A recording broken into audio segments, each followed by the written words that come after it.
and welcome to my humble home. I had a lot of things on my mind today that I wanted to discuss with you. Things like joy and individualism, and frankly, sometimes judgment. You see, you gotta live your life full of joy. And is every day necessarily joyful? No, it isn't. But you've got to find it, and you've got to embrace it, and you've got to hold on to it. And there is a world out there, unfortunately, that would try to break that spell and would like to drag you down. It's your job not to let that happen. And you know, you learn from examples in your own life. When I was just a little boy in kindergarten, I had done a beautiful portrait of my mother in crayon. And of course, it was a perfect likeness of her. I won first prize for my portrait of Mom. That grade in those days went up to kindergarten to 6th grade. I was very disappointed on one level when my teacher said to me, "Daniel, they won't give you the prize because you're too little and the other kids are going to be embarrassed because you could draw and paint obviously better than them." But you know what? I didn't need the prize. I was delighted that I had won. Just an innocent little happy kid, full of joy, and I knew I was good. It was kind of nice that everybody else thought so too. But the thing is, if I had taken to heart or believed back in those days that maybe I didn't get the prize so I wasn't that good, that would have inhibited me. It would have confined and contained me. And then, of course, I would not have gone on to become the artist I am today. I have never gone to art school. I've never been trained in any way artistically, but I have been able to paint like this. A beautiful golden portrait of King Tut. Or like this one of Mae West, with a lot of mixed media.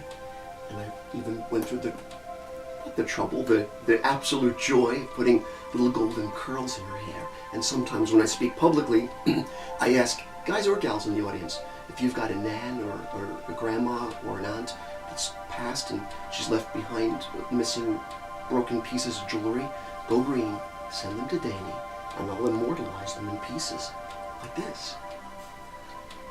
Or like this interesting piece I had seen over many years since my childhood of images of little chubby cherubim and seraphim having fun among the clouds. And although those paintings are sweet, sometimes I wanted to kind of envision those Victorian cemeteries, Victorian grave art, where occasionally one would see angels who are solemn, maybe somewhat defeated. Even an angel, I guess, at times can be a little heartbroken. Or even this one of Charlie Chaplin with some Swarovski crystal and flucked snow glistening and falling down off his bowler hat. It's really cool, and it's got a great energy feel. It's got great vibes in it. But remember, even Charlie Chaplin had composed the song Smile. Smile though your heart is aching. Smile even though it's breaking. Although a tear may be ever so near. And what's interesting is Michael Jackson recorded that just before he passed, and his brother, I think it was Jermaine, sang that at the funeral. So you think of a guy who was around during the time of Hitler, during the time of World War II, so a lot of atrocity, and instead of turning it into something sorrowful, brought joy to the generations before us in the song Smile. Even the fun and the fact that little Troy's here with me right now. I'm not Troy when I appeared in the video, but it's fun to pretend. As a little guy, I was very theologically inclined. My parents were kind enough to put me in parochial school when I was a kid. Now, I was raised in a family that had very Judaic and Christian sensibilities. So I ultimately elected, though, to go to Catholic school because I kind of liked the overlay of the Christianity and sort of the pseudo-paganism, the blessing of the throats with beeswax, the burning of frankincense in front of the statue of Mother Mary, which struck me as very icy, and I kind of liked the ritual, frankly, almost intoxicated by it. But I remember one day in religion class when I was a kid, I had decided to bring my crystal ball into religion class, really just because I liked the visions and the energies I get from it. Well, naturally, I was sent down to the principal's office. Sister Mary Yu had said to me, in those days, Daniel, did you ever see the movie The Exorcist? I said, yes, sister, I did. She said, well, I'm afraid you're skating very close to the precipice of hell. I said, sister, my name is Daniel, and in the Bible that means God is my judge. And Daniel was the dream interpreter, the mystic of the Bible. Sister Mary, there are many people in this school that I believe actually are skating close to the precipice of hell. I could give you that laundry list if you actually wanted it, but I'm not one of them. She looked into my eyes and she said, Daniel, you know what? I believe you. You're okay. But promise me this. Don't bring the crystal ball to religion class anymore. And I didn't. You ultimately have to be confident, and you have to believe in yourself, and you have to be good. You have to be goodly. But you know what? They're going to judge you over what shirt you wear tomorrow. So you have to really have confidence and know where you're coming from. You know, just today on my Facebook page, I posted a quote from Dr. Seuss, a gentleman who's brought a lot of joy to many people over many, many years. If he was alive today, he'd be 107. But what's interesting, though, is what I had put up today. I had put up his quote, be who you are and say what you feel. Because those who matter don't mind. And those that mind don't matter. Now, what's interesting, though, is when I put it up on the Facebook today, I didn't even realize it was his birthday. And it was. I was just in that zone that Dr. Seuss was sending out across the universe to me and I guess to everybody else. It's cool. You know, one of the tarot cards I like to put on top, or divination cards I like to put on top of the deck when people get ready to put their energies into the deck, is a mantra I found in an old grimoire from long ago. And it goes something like this. And it explains the deck itself. Within my domain, there exist daily 13,000 myriads of worlds which draw their existence from him and by him are upheld. There are a lot of people in your life that will gladly tell you what you cannot do. So I was told I'm not a psychic, and I am. I was told I can't be an artist, and I am. I think the cut that hurts the deepest is many decades ago, a very good friend of mine told me, you can't hold a note, you can't sing. And over the years, in my 30s and my 40s, I realized I had a beautiful voice, my speaking voice too. It's an instrument. I can indeed hold a note. I enjoy singing, but you know what? I believed him and I let it go. It's something that I really wanted to do, but that was one of the only times in my life I put faith in someone I trusted, and it was an ill-placed fate. So what did I do? Here I am now at my age. I don't even want to discuss it anymore. But I just, with a musician friend of mine, a young 20-something musician friend of mine, and with the help of my friend Kim, who's filming and doing the videography for this, just performed the vocals for one of my favorite songs, Nature Boy. And at one of these days, it'll be on YouTube, and we're going to put it up there. But you know what? I didn't want to go through my life without putting out a song from my heart, a song I always loved. Some say it was actually written for the Guru Paramahansa Yogananda, which is mind-blowing. Anybody worth their salt has actually recorded this piece. You may be familiar with it, or certainly your parents are. There was a boy, a very strange, enchanted boy. Anyway, when it's all done up in the psychedelia that we did it, wait till you hear this one. It's coming out soon. But again, I did it on purpose because I had a friend for years that told me, Daniel, you can't hold a note. And I thought to myself, you know what? Then I'm recording the song while I still can. So please, do yourself and do the world a favor. Be you. It's okay. What are you here for? Why did you descend into matter in the first place? So that you could be happy, and you deserve to be. You know, even in the tarot deck, the Nine of Cups, which is called happiness, does not necessarily indicate that you are going to be happy. It asks a question of you. Where do you seek and where do you find your happiness? That's a very important phrase. Where do you look for such a thing? Where is your happiness? Be it. And you'll ultimately feel more fulfilled. And there's plenty of time. There's always enough time still to embrace the things that are going to make you happy. You got to do it. Long ago, 25, 30 years ago, my brothers were all inked up. They were all tattooed. And in those days, tattoos were taboo. If you had a tattoo in those days, man, you were a sailor. You were a convict. You were some drugged out motorcycle rider. You were nuts. And nowadays, Kat Von D, that gorgeous gal, has her own television show on tattooing. She's making $1 million off of that with all the stars and ivy tattooed on her face, no less. You know what? And she looks gorgeous. So isn't it interesting what a time we live in where, now I see Lady Gaga with her new song, I Was Born This Way, and she's got all the prosthetics now that allegedly, it's not real, but it's pushed into her skin, and people are now doing that. They're altering their appearance, which is awesome. So I think back to my brothers having the courage to have tattoos when it was not at all commonplace for a guy to, much less now gals have it. But you know what? I love tattoos. Don't get me wrong, I absolutely love them.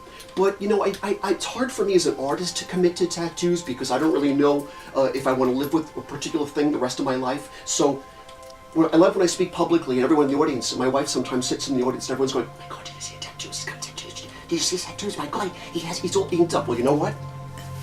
No, he's not. Because I can't commit to one. But if you wear one, I love it. But we'll see. We'll see. I don't have one yet. So, it's so interesting. So there I am being either judged because I'm tatted up as I'm giving a speaking engagement, or maybe when I take off the tattoos and everyone bursts out laughing, maybe I'm judged by those who are all inked up thinking, well, he's a poser. The fact is, it's none of those things. I'm just getting a kick out of life, and everything, shouldn't be taken so seriously. In that frame of mind, though, while we're in that frame of mind of fun and joy and the unexpected and just embracing what makes our hearts happy, let's see what the vibrational fields have to say today. Ah, there they are. Okay, let's see. So let's do a grand trine read, as I'm often wont to do, and let's see what the vibrations have to say. The vibrational fields currently in that mode of being joyful and accepting sometimes that maybe you'll be critiqued, maybe you'll be judged, maybe you'll be demonized, maybe you'll be evaluated. But you are the master and you are the mistress of your own life. With that kind of peace and self-confidence, here's what the vibrational fields say today. Number 1. Nice. The vibrational field shows, in my painting, a gal in the temple of Karnak feeding the ibis. But the notion really is, you know what? It's about work. Embrace your identity. I've heard it said quite often that really the greatest wealth in your life is that in this ever-changing fortune of time, what you do with your life, what you do with your work, don't consider any of it mundane. Consider it divine. Do the things that you must be responsible to do in this earthly realm and glean satisfaction from that. That's a nice vibe. So just string, when speaking of joy, the universe shows us work. But bring the joy to work when you can. Maybe you can't always, but when you can. Okay, vibrational field number 2 says this.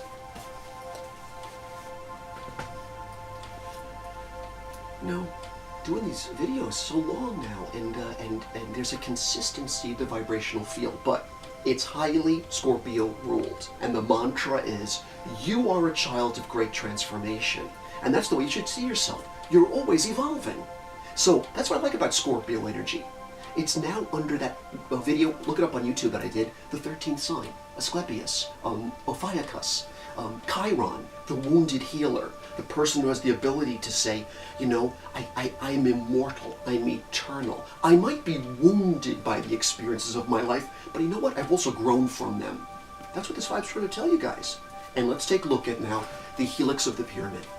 The grand trine says this. Let's mix master out all the energies.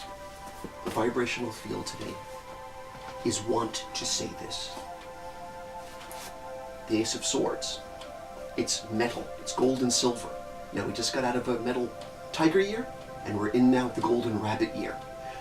The Ace of Swords is a traditional tarot card, not like the Daniel-esque Karnak image, but this vibe, they say, represents what's called a triumph of force. So what it basically says then is, tell your truth. Now, there might be those that frankly don't want to hear it. Some people can't handle the truth. I hate to say this to you, but you might want to consider this at least. Just this month, maybe just this year. Can decode it a little bit, and then people will listen.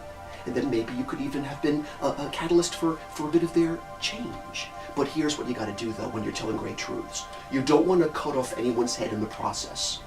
So remember, love and be diplomatic. If people listen to you, then that's grand. Some might not, but this vibration suggests many will. What a joy it was for me. I remember when I graduated high school, and everyone was kind of surprised because when it was time for award ceremony at the end of the year, the student body, without the permission of the teaching body, had offered me a prize. Daniel Ackner won Individualist of the Year. And I got such a kick out of that because that meant the world to me, that everyone not only acknowledged me that way, but loved me for it.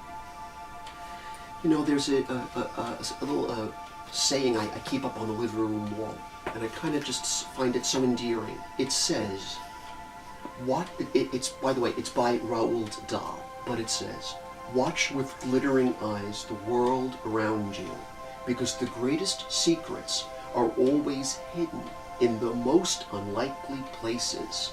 Those that don't believe in the magic will never find it." Don't lose your individualism. Seek it and let it find you. It will. And you'll be a happy person. I love to begin and or end my speaking engagements with a little prayer that I discovered. And it goes something like this. O thou who givest sustenance to the universe, from whom all things proceed, to whom all things return, unveil to us the face of the great spiritual sun, hidden by a disk of golden light, that we may know the truth and do our whole duty as we journey to thy sacred